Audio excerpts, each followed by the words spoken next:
अस्सलाम वालेकुम जी, मेरा नाम डॉक्टर शैला रशीद है और मैं ऑस्ट्रेलियन कॉन्सेप्ट फर्टिलिटी सेंटर में एज ए सोनोलॉजिस्ट काम कर रही हूँ। हमारा जो इनफर्टिलिटी सेंटर, ये one of the pioneers of infertility centres है।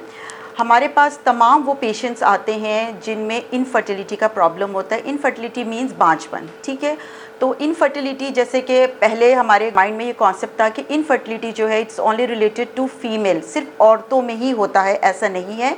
इनफर्टिलिटी जो है मेल में भी हो सकता है, फीमेल में भी हो सकता है, ठीक है। और ज़ाहिर है मी बीइंग सोनोलॉजिस्ट, मैं अपने ही डिपार्टमेंट के हिसाब से बात करूंगी कि हम बेसिकली जब पेशेंट को का फर्स्ट विज़िट होता है उसमें हम पेशेंट का एक बेस लाइन, यानी कि जो सबसे पहले वाला स्कैन होता है वो हम करते हैं, ताकि चाहे वो मेल पेशेंट हो चाहे वो फीमेल पेशेंट हो, हमें उसकी जो एक नॉर्मल जो जिस्म की एनाटमी है या जिस्म में जो ऑर्गन्स की प्लेसमेंट है वो हमें पता चल सके, ठीक है। उसके अलावा ये होता है कि अगर उस पेशेंट को कोई बीमारी होती है जिसको या फिर कोई और प्रॉब्लम होता है, तो फिर हम कोशिश ये करते हैं कि हम पहले उसको ट्रीट करें और उसके बाद जो है हम उसको पूरा इनफर्टिलिटी का पूरा प्रॉपर प्रोटोकॉल बना हुआ है फर्स्ट डायग्नोसिस का, और फिर उसके बाद उसको हम ट्रीट करते हैं, ठीक है। इसमें ये होता है कि सीरियल अल्ट्रासाउंड्स होते हैं और हमारे पास स्पेशलिस्ट डॉक्टर्स बैठे हुए हैं जो बताते हैं कि किस डे पे आकर आपने अल्ट्रासाउंड करवाना है।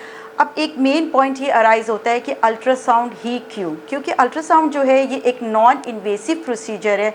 नॉन इन्वेसिव से मेरी मुराद ये है कि ये एक ऐसा प्रोसीजर है जिसमें आपको कोई तकलीफ़ नहीं होती, ठीक है, जिसमें कोई शुआएँ आपके जिस्म में जो है वो दाखिल नहीं की जाती, जिसमें आपको किसी किस्म का कोई फिज़िकल ट्रॉमा नहीं मिलता। तो अल्ट्रासाउंड जो है एक ऐसा बेसिक मोडालिटी आजकल के दौर में बन गई है जिस्म के अंदर जाकर या जिस्म के अंदर कैमरा लगाकर हम जो है पेशेंट के नॉर्मल ऑर्गन्स को एनालाइज कर सकते हैं। इनिशियल अल्ट्रासाउंड के बाद फिर हम एनालाइज करते हैं पेशेंट को कि उसको प्रॉब्लम क्या है, ठीक है।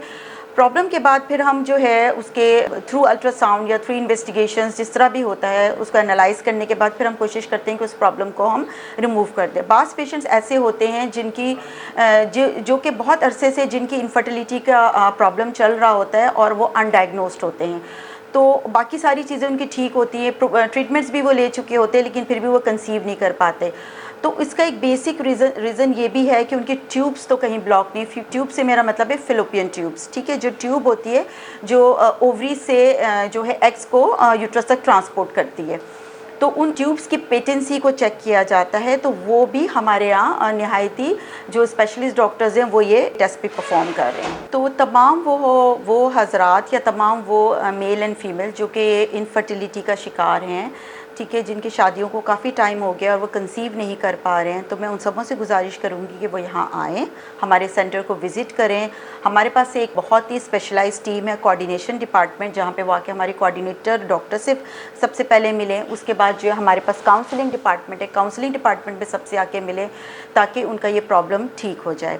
दूसरी बात ये है कि एज एक बहुत बड़ा फैक्टर है। जितना ज़्यादा आप टाइम वेस्ट करते हैं इतनी ज़्यादा आपकी एज इंक्रीज़ होती जाती है, और जब एज इंक्रीज़ होती है तो इनफर्टिलिटी की परसेंटेज मज़ीद के साथ बढ़ती जाती है। I will conclude with this. Thank you so much.